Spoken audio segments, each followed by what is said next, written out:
princípios básicos dessa lei e de forma a adotar tudo de forma mais adequada, de maneira mais adequada. Legal. O Brasil saiu um pouquinho atrasado nesse debate, né, em relação à Europa e a outros lugares, a Ásia também, muitos lugares da Ásia, não todos. Mas em relação à América Latina, a gente está na média, está um pouquinho na frente dos outros países. A gente demorou um pouco para regulamentar a questão da proteção de dados e a questão da preservação da privacidade das pessoas num nível ótimo, com esses fenômenos novos, como a gente vem falando desde o começo, né? Com a entrada em vigor da LGPD, algum tempo atrás, ou pouquíssimo tempo atrás, todas as empresas que mexem com dados pessoais, sobretudo dados sensíveis, dados que possibilitem identificar as pessoas, precisam tomar uma série de providências para se adequarem a essa norma, né? A norma ela tem 4 princípios essenciais, que são a finalidade, quer dizer, eu vou usar o seu dado para a finalidade pela qual ele foi coletado. O princípio da adequação, da necessidade, quer dizer, a coleta de informação ela tem que ser adequada para a finalidade que se propõe e ela tem que ser necessária dentro do contexto também que foi proposto. E o mais importante de todos, além de outros princípios que a lei vai trazer, é o do consentimento. Quer dizer, o objetivo da lei é uma coisa que a gente não tinha no Brasil, portanto é uma mudança de paradigma, é empoderar o usuário. Eu sou dono da informação, não é a empresa que está coletando a minha informação. Então eu tenho que ter poder de decidir o que um determinado grupo empresarial ou estadual ou estatal vai fazer com a informação que ele está coletando a meu respeito. Claro, alguns órgãos públicos estão excluídos do alcance da lei, por força do artigo 4º dela, que exclui órgãos policiais e de inteligência e militares. No entanto, apesar dos princípios da lei, se a gente olhar sob uma perspectiva técnica, e isso não está explícito, não está escrito na lei, mas eu gosto de colocar 3 pontos, tá, que as empresas vão precisar se adequar.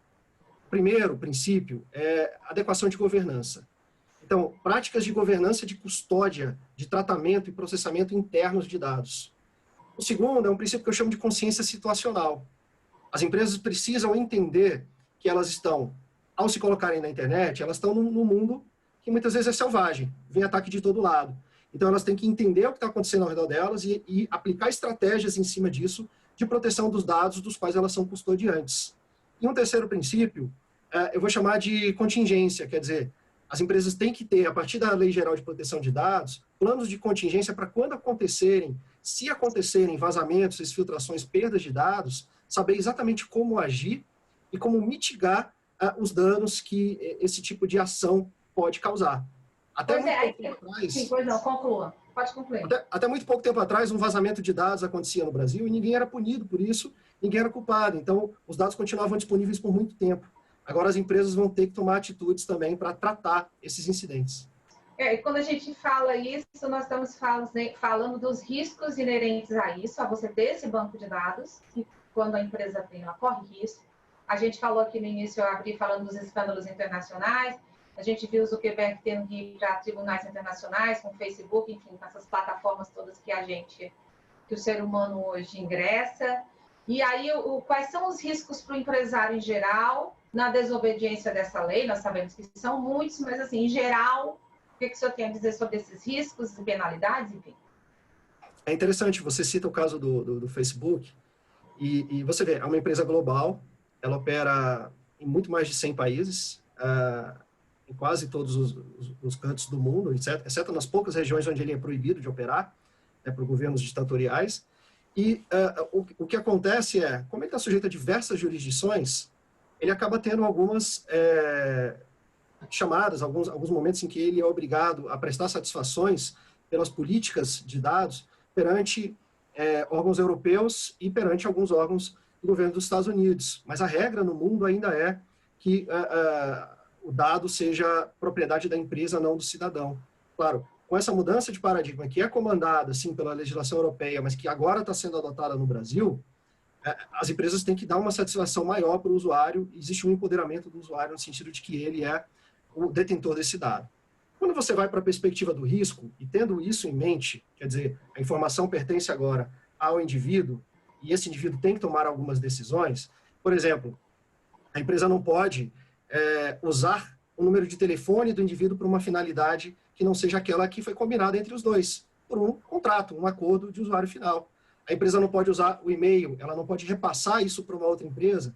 Então, aqueles cadastros de vendas de dados pessoais, que muita gente ainda usava, ainda usa para fazer comunicação com o cliente, para fazer abordagem, ou às vezes até para fazer algum tipo de investigação em cima de mercado, todos esses prestadores de serviços, todos esses serviços vão ter que se adaptar à sistemática da lei e pedir autorização para o usuário para usar esses dados. O problema, na perspectiva do risco, é que o dado pessoal, ele é alvo. Então, você tem uma série de hackers, de atores maliciosos, de governos, de grupos organizados que estão buscando esses dados. E a empresa hoje é custodiante. Se ela sofre um ataque em que esse dado é roubado e é exposto, ela passa a ser responsável pelo vazamento, pela falha, e ela vai responder juridicamente. Sim, sim. Nós acompanhamos isso, já é algo realmente que não é inédito, pelo contrário, se tornou cada vez mais comum. Enfim, os bancos estão em uma situação já há muito tempo de pressão com hackers, mas antes de chegar na questão dos hackers, eu queria me ver à cabeça uma situação. O senhor, no Brasil, especialistas realmente, mestres no assunto, o senhor, além de mestre no assunto, é um empresário da área que tem a tecnologia de cibersegurança. Esses poucos especialistas no mundo, eu sei que o mundo hoje é virtual, os escritórios são virtuais, mas o senhor tem parcerias nacionais dentro do país, em regiões, em estados? Como é que o senhor consegue atender essa rede de, por exemplo, clientes ou empresas, instituições públicas que procuram o seu serviço, por exemplo? Isso é muito interessante, né? Porque você tem que ter uma estratégia para conciliar o técnico com o jurídico, né? Então, você tem que trabalhar com pessoas que consigam transitar nos dois meios. Aí no Piauí, por exemplo, a gente tem uma felicidade muito grande de ter um escritório do Marcos Cardoso e o Thiago Sá, que são parceiros da gente, e a gente está levando esse framework de pegar uma parte técnica, soluções tecnológicas que vão ajudar as empresas a se proteger e ajustar isso com o know-how jurídico. Então, a gente procurou, por exemplo, esse parceiro no Piauí, o Dr. Marcos Cardoso, e o escritório dele, né, todo o background que está por trás da equipe dele, para a gente levar esse framework para o Brasil inteiro. A gente acabou fazendo um projeto genuinamente piauiense aí para levar para outras regiões do Brasil, e hoje, felizmente, a gente consegue atender clientes fora do país. Piauí? Tem quantos anos que o senhor saiu do Piauí, doutor Felipe? Vai fazer 13 anos agora. É bastante tempo, mais de uma década. Então, nesse sentido, quando eu falo de especialistas em segurança, cibersegurança, e o senhor também como mestre na área jurídica, reforçando aquilo que eu já tinha falado, a gente, e voltando ao que eu citei agora há pouco, eu sei que não é 100% e que não há uma blindagem total para os hackers, né? Mas tem uma forma de se proteger ao mesmo tempo, com eficiência operacional, assim, sem, claro, deixar à margem a lei de proteção e se proteger de alguma forma desses hackers, ou com tecnologia, ou também não tendo prejuízo através de algumas medidas jurídicas? Porque se o hacker faz o estrago e a empresa não é, entre aspas, culpada sobre isso, ela colocou uma cibersegurança, mas o hacker já está acima desse patamar tecnológico, ela pode ter uma blindagem jurídica e tentar ao máximo fazer a blindagem tecnológica, mas ao mesmo tempo isso ainda pode vazar, né? Queria que o senhor falasse um pouco dessa tentativa de equilíbrio das empresas, soluções e desafios. Eu acho que você colocou muito bem, tá, Virginia? Essa linha tênue em que as empresas vão ter que transitar agora. Por quê? Porque vamos imaginar uma situação em que aconteça um vazamento de dados. Tá? Aí hoje você tem uma agência que acabou de ser criada semana passada, que vai investigar o evento, vai investigar o incidente e vai atribuir punições. A gente falou de risco ainda agora, a multa pode chegar a 50 milhões de reais. Tá? Claro que para grandes empresas, né? Diante do tamanho do faturamento da empresa, mas ela vai até o limite de 50 milhões de reais. Quer dizer, a Agência Nacional vai investigar e vai procurar atribuir uma responsabilidade. Só que quando você está falando de tratamento, custódia, processamento e compartilhamento de dados, você tem uma série de custodiantes aí.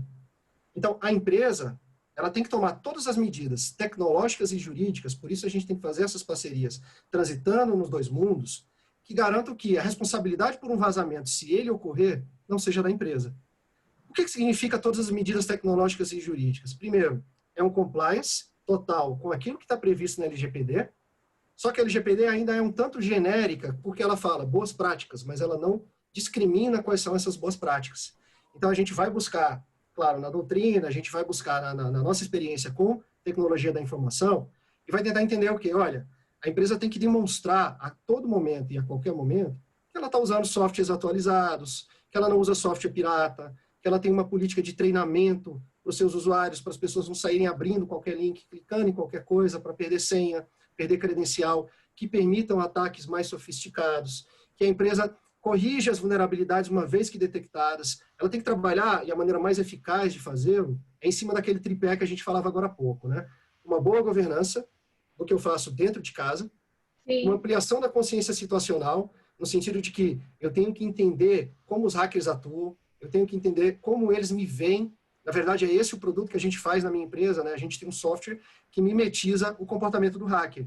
Então, a gente direciona esse software para um determinado escopo e ele vai fazer os diagnósticos e as análises. Isso é a consciência situacional. E o terceiro pilar nesse tripé é ter um plano de contingência, quer dizer, aconteceu um vazamento, o que eu vou fazer, como eu vou tratar, para quem eu vou avisar, quais são as medidas que eu vou tomar para mitigar esse dano. Vamos lá, então, para o próximo passo. Aconteceu o vazamento e nós falamos aqui das possibilidades e proteções em caso de vazamento. A gente ir passo a passo, porque nós estamos falando de tecnologia e é como se fosse algo didático, né? Afinal, estamos falando com o mestre. E aí, colocamos as situações hipotéticas. E agora chegamos à parte anterior da prevenção e vamos à situação de que realmente houve o vazamento. Como é que a empresa deve proceder? Qual o passo a passo nesse sentido? Vamos supor que ela tenha um staff tecnológico, tenha uma assessoria jurídica e tenha um especialista, uma área lá para resolver isso. Mas vamos dizer também que ela não tem. Quais são os dois caminhos da empresa que tem e da que não tem em uma crise como essa? O primeiro passo, hoje, com a LGPD, é notificar, tá? As empresas faziam muito esforço, muitas empresas no passado, para ocultar esse tipo de informação. Então, você tem um fenômeno, por exemplo, do ransomware, né? O hacker vai lá, ataca uma empresa, ele sequestra os dados e ele pede um resgate. A orientação principal é notificar a Agência Nacional de Proteção de Dados, que está por ser criada ainda, e notificar principalmente as vítimas, tá? Então, eu tenho que disparar e-mail para todo mundo e dizer, olha, sua credencial foi comprometida, aconteceu um vazamento de dados e você precisa trocar os seus dados, as suas senhas, e estão aqui os dados que foram disponibilizados, que foram obtidos, exfiltrados por hackers. Tá? Esse é o primeiro passo, é o passo da porta para fora. Da porta para dentro, o mais importante é investigar a causa, principalmente porque a empresa vai querer criar um paradigma, uma tese de que a responsabilidade pelo vazamento não seja dela, e pode acontecer que a responsabilidade seja de terceiro, né, porque a gente tem uma série de serviços de infraestrutura, de nuvem, de alojamento de dados, de transmissão de dados. Então, pode ter havido aí uma série de responsáveis nesse vazamento hipotético do qual nós estamos falando, né? E o mais importante de tudo ainda, além de corrigir o problema raiz que levou ao vazamento, se chama escalada de privilégio. Quer dizer, eu preciso saber se o hacker ainda está dentro da minha rede e se ele conseguiu obter outros privilégios que vão possibilitar que ele faça outros ataques ainda lá na frente. Então, é todo um ciclo de medidas de mitigação que eu tenho que adotar aí, passando pela notificação, chegando no estudo da escalada de privilégio, que vão, de fato, me garantir também o compliance com a LGPD. Ok, mas aí vamos dizer que tudo isso que o senhor falou tem a ver com uma empresa que ela já tem o seu staff tecnológico para trabalhar e combater tudo isso. E a empresa que não tem? Ela comunica às autoridades e, tecnologicamente, o que ela deve fazer? Procurar um especialista? Como é que funciona essa... Sim.